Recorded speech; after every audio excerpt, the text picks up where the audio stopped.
pagi semua, berjumpa lagi kita di segmen Borak Apa Ni? Episod kali ini kami dijemput oleh Uni Razak untuk berborak-borak dengan pelajar-pelajar daripada Uni Razak.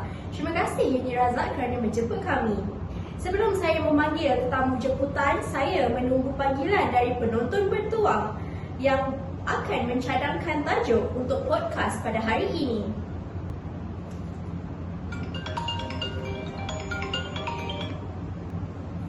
Hello, Assalamualaikum. Ni Alia ke? Ya, betul. Dapat telefon juga. Saya pun minat borak apa tu? Okey. Waalaikumsalam. Bawa bertenang. Nak kami berborak mengenai apa tu?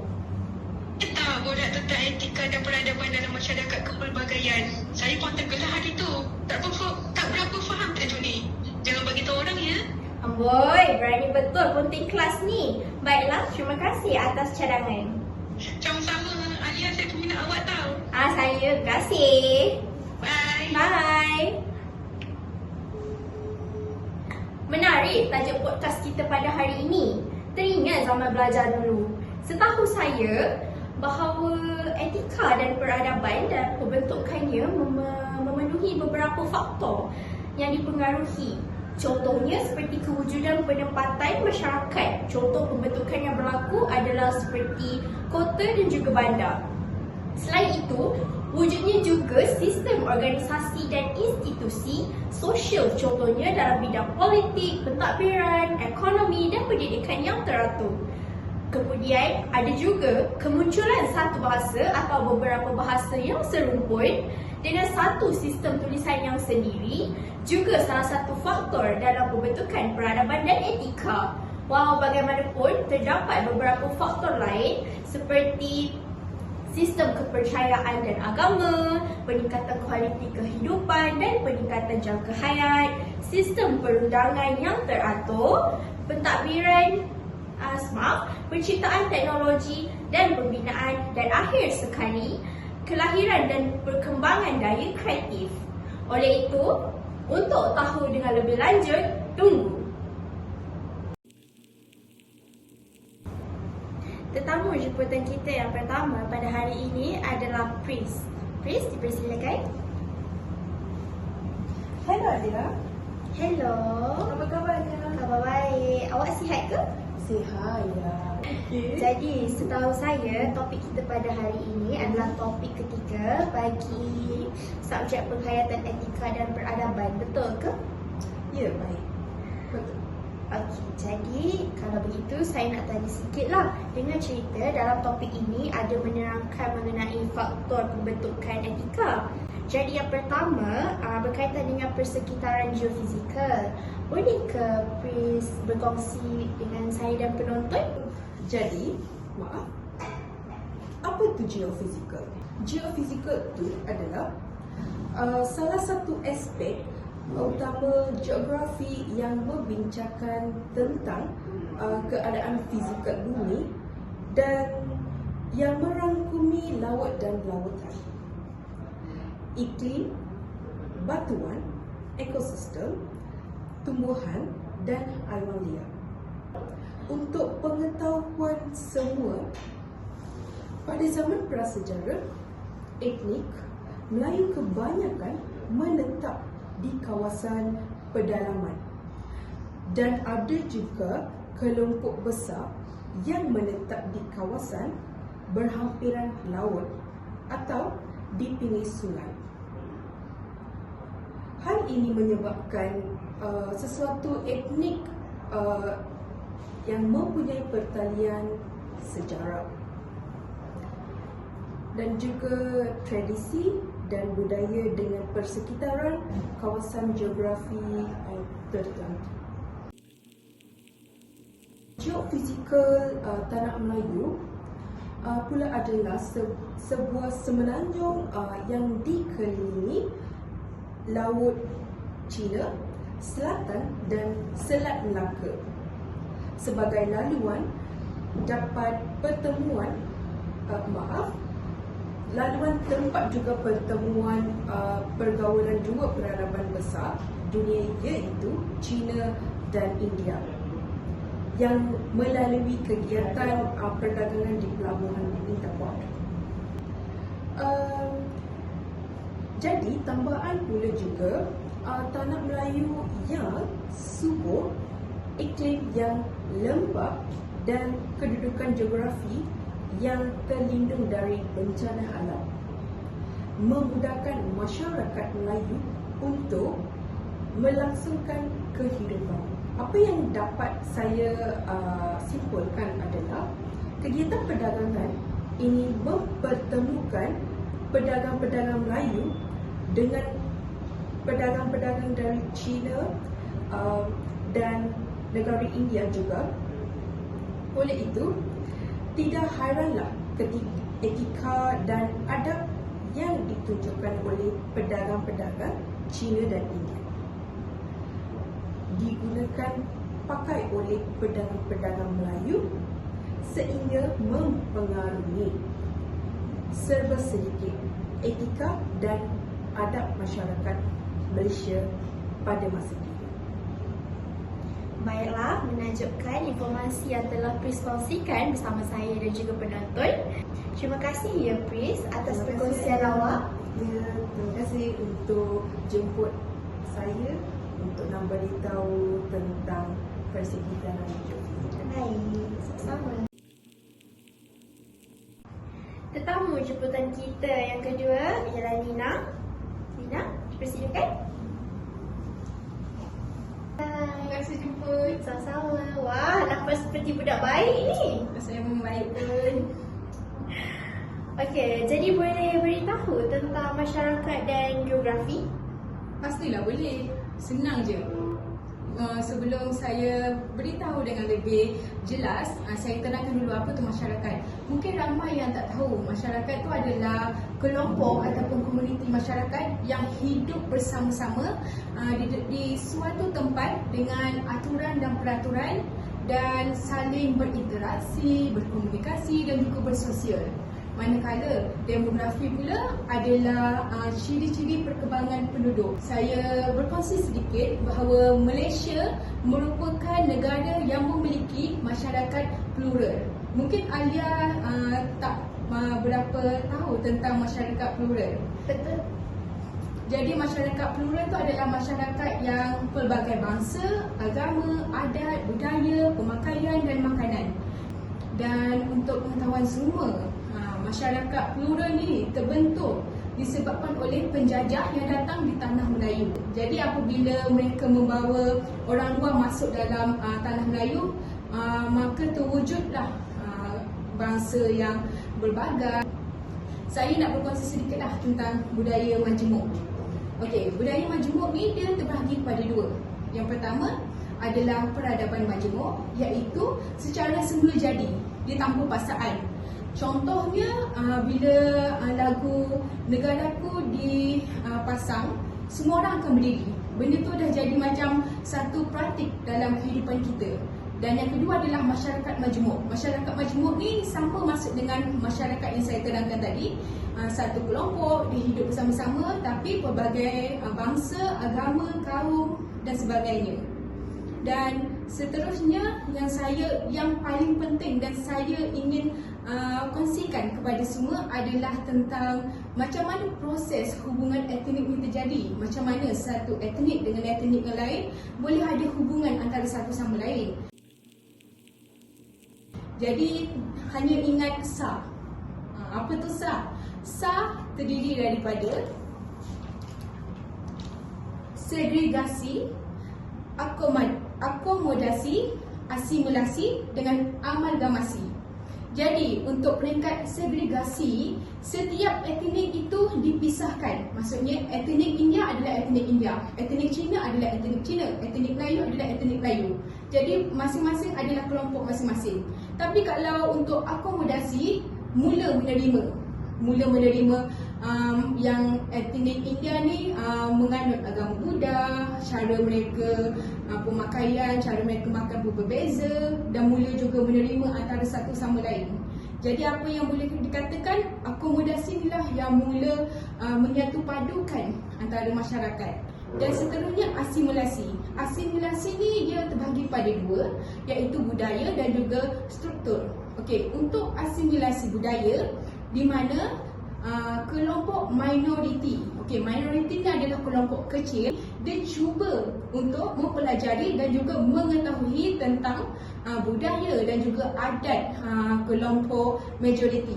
Jadi seperti yang kita tahu, Malaysia kebanyakannya adalah kaum Melayu. Jadi kaum Cina dan juga kaum India, mereka berusaha untuk belajar bercakap dalam bahasa Melayu supaya diterima dan boleh duduk bersama-sama dengan bangsa Melayu yang ramai di Malaysia. Asimilasi struktur ni apabila minoriti dia dah mula dapat menerima tentang cara hidup, adab dan juga etika kaum majoriti. Dan seterusnya adalah amalgamasi. Amalgamasi ni dia sama dengan asimilasi, cuma dia adalah proses tertinggi asimilasi yang melibatkan pertalian hubungan persaudaraan, di mana kaum India berkahwin dengan kaum Melayu, jadi terwujudlah kaum Mamak. Masyarakat ni boleh dikatakan kelompok yang hidup bersama, saling menghormati, dan yang paling penting adalah selalu saling bantu-membantu, kerana sebagai masyarakat hidup di bawah satu naungan negara harus aman damai dan memastikan negara ini tidak dijajah lagi oleh penjajah. Dan itu saja perkongsian saja. Wow, hebat-hebat ya pelajar dari Uni Raza ni. Jadi, terima kasih kepada Nina. Sama-sama. Sebelum kita mendengar perkongsian yang seterusnya, mari kita berehat bersama air mineral. Jadi, selepas dah hilangkan dahaga, mari kita manggil seterusnya iaitu Azwa. Azwa, persilakan. Hai Lia. Hai. Terima kasih sebab jumpa saya hari ini untuk buat podcast dengan awak dan teman-teman yang lain. Baik, sama-sama. Jadi, Azwa nampak seperti tidak sabar dah nak berkongsi dengan kita semua. Boleh lah. Okey, jadi Azwa boleh teruskan? Okey, kalau anda nak tahu tentang ekonomi dan pasaran, sebelum ekonomi dan pasaran di tanah Melayu makin berkembang sehingga menjadi sebuah negara Malaysia, di tanah Melayu melalui beberapa fasa untuk mencapai tahap Malaysia yang berkembang seperti prakolonial, kolonial dan pasca kolonial. Pada waktu prakolonial, zaman di tanah Melayu masih lagi tradisi dan mundur. Bermaksud masyarakat di tanah Melayu masih hidup secara menanam pokok ataupun buah-buahan dan menangkap ikan. Pada era Kesultanan Melayu Melaka, kegiatan pedagang waktu itu sangat penting untuk masyarakat di tanah Melayu sebab mereka masih lagi hidup sebagai tradisi yang mundur. Mereka amat mementingkan untuk pedagang membeli secara sekitar orang sahajalah. Itu untuk prakolonial. Kalau kolonial adalah zaman di mana di tanah Melayu sudah dijajah oleh pendatang iaitu British. Pada waktu itu, ekonomi dan pasaran di tanah Melayu makin berkembang kerana British membawa masuk pokok getah untuk membuka ladang getah di sini dan membuat lumbung untuk mengambil biji timah dan emas di Malaysia. Kalau pasca kolonial iaitu zaman kita sekarang, kita punya ekonomi masih lagi tidak stabil dari segi ketegangan pedagang dan ketidaktentuan ekonomi.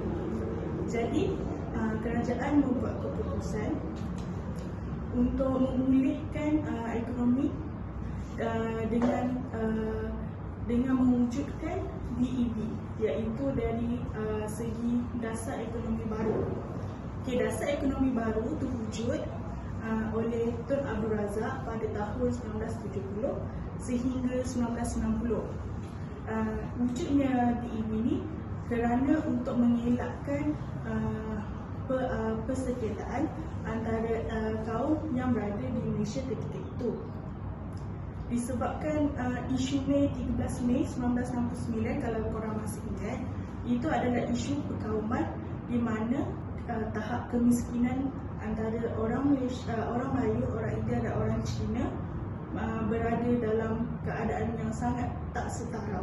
So diorang merasa itu sangat tak berpuas hati untuk mereka, jadi tercetuslah 13 Mei 1969. So Tun Abdul Razak mewujudkan sistem itu untuk mengelakkan berlakunya pergaduhan dan meningkatkan lagi ekonomi negara Malaysia untuk setiap kaum. Jadi 13 Mei adalah isu yang amat Malaysia tidak galakkan untuk terjadi lagi. Ada kemiskinan tahap di Malaysia dari 49.3% itu pada tahun 1970, agak tinggi berbanding dengan 1990 iaitu 17.1%. Maksudnya makin rendah lagi peratus, makin baik ekonomi. Nak berbandingkan dengan kadar kemiskinan untuk tahun 2020 tahun lepas, untuk kategori miskin berada dalam 308,699. Itu adalah isi kategori untuk kadar kategori orang miskin di Malaysia. Disebabkan itu, Malaysia masih mencari lagi idea untuk meningkatkan ekonomi dan pasaran untuk menjadikan negara Malaysia ini berkembang maju seperti negara-negara yang lain. Itu saja. Baiklah, bagus ya perkongsian daripada Azwa pada kali ini. Jadi terima kasih saya ucapkan untuk perkongsian ini. Sama-sama. Selepas mendengar perkongsian dari 3 orang pelajar, saya berminat pula untuk sambung belajar. Apa-apa pun, mari dengarkan perkongsian dari Izzat. Hai Alia. Hai. Sihat ke? Sihat. Kalau tak, takkan duduk kat sini kan? Baiklah, boleh Izzat teruskan? Sebelum saya pergi kepada falsafah dan pemikiran, apa yang anda faham tentang topik ini? Wah, siapa yang tetamu ni? Saya ke awak? Tapi tak apa, bagi saya cuba. Falsafah adalah falsafah, pemikiran adalah pemikiran. Cubaan yang baik tapi kurang tepat. Okey. Saya terangkan dengan lebih lanjut. Baik, silakan. Okey, jadi falsafah dan pemikiran terbagi kepada dua, iaitu secara tradisional dan juga moden. Kalau falsafah secara tradisional, mereka berpandangan bahawa matlamat telah pun ditentukan dan ditetapkan, manakala manusia boleh pilih cara bagaimana mereka untuk capai matlamat itulah. Kalau seorang tokoh yang dapat dikaitkan dengan konsep ataupun pemikiran ini adalah seperti tokoh Ibn Khaldun. Beliau berpandangan bahawa ilmu ini perlu diintegrasikan melalui ilmu agama dan ilmu adat. Jadi apa yang telah dilakukan oleh beliau telah melakukan kajian mengenai beberapa perspektif penting dalam hidup manusia, seperti contoh sains, sosiologi dan ilmu sosial. Selepas beliau membuat kajian, beliau telah melakukan ataupun menghasilkan beberapa kitab. Peranan penting kitab yang telah dihasilkan oleh beliau ialah memberi pengetahuan bagaimana cara untuk mengembangkan ekonomi. Kalau contoh ataupun seperti contoh, bila penduduk bertambah, tenaga kerja pun bertambah. Bila tenaga kerja bertambah, kita dapat lihatlah hasil ataupun duit lah pada akhir hari tu, macam itulah. So jadi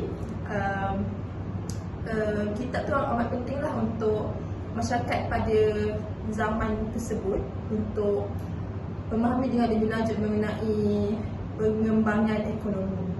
Okay, kalau seterusnya mengenai falsafah dan pemikiran secara moden, mereka berpandangan bahawa matlamat ini ditentukan sendiri oleh manusia, dan bagaimana cara mereka untuk capai matlamat itulah semua mereka fikir sendiri. Sebenarnya falsafah ini bermula disebabkan oleh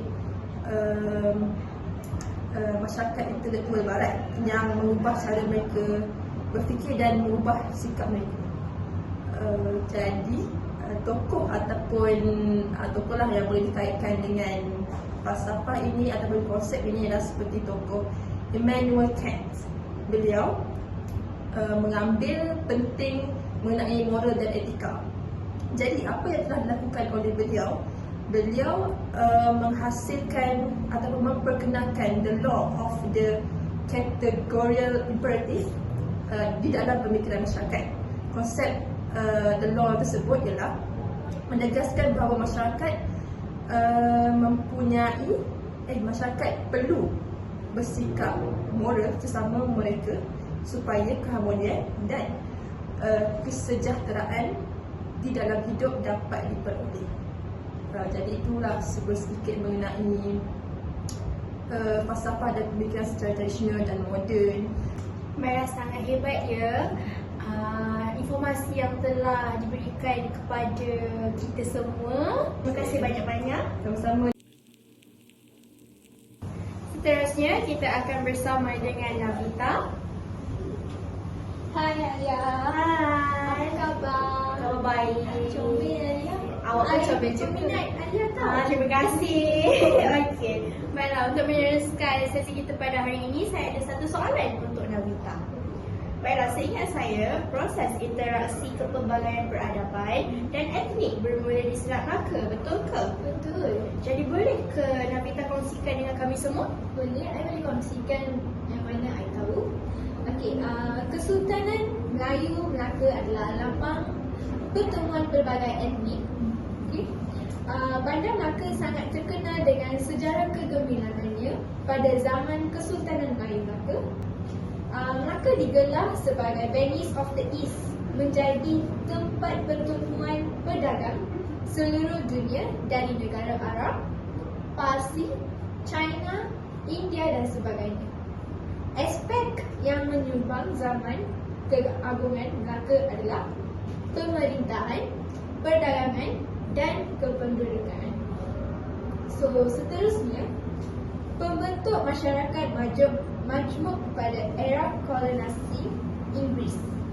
Selat Melaka merupakan salah satu lokasi yang terkenal pada satu ketika dahulu.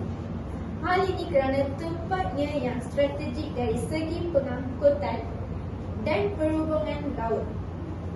Lokasi Melaka di Selat Melaka terletak di pertengahan laut, perdagangan antara timur dan barat. Oleh itu, Selat Melaka menjadi lautan perkapalan utama, lautan Pasifik dan lautan Hindi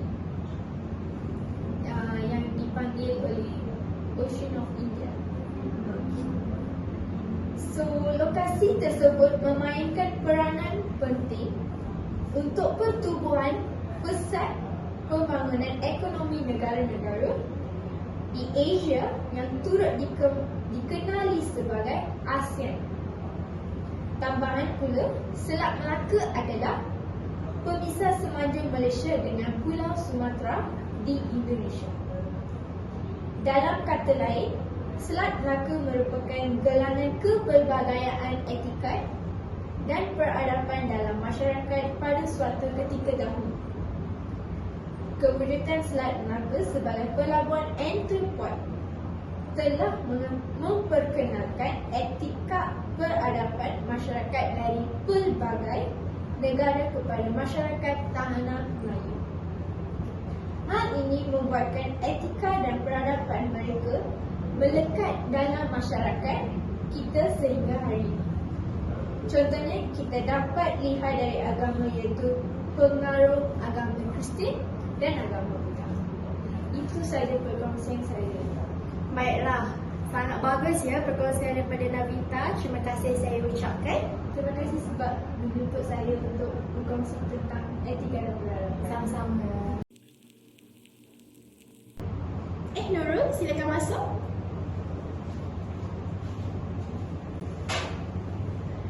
Nurul, hari ni nampak senyap je. Tak ada ke yang nak dikongsikan apa-apa?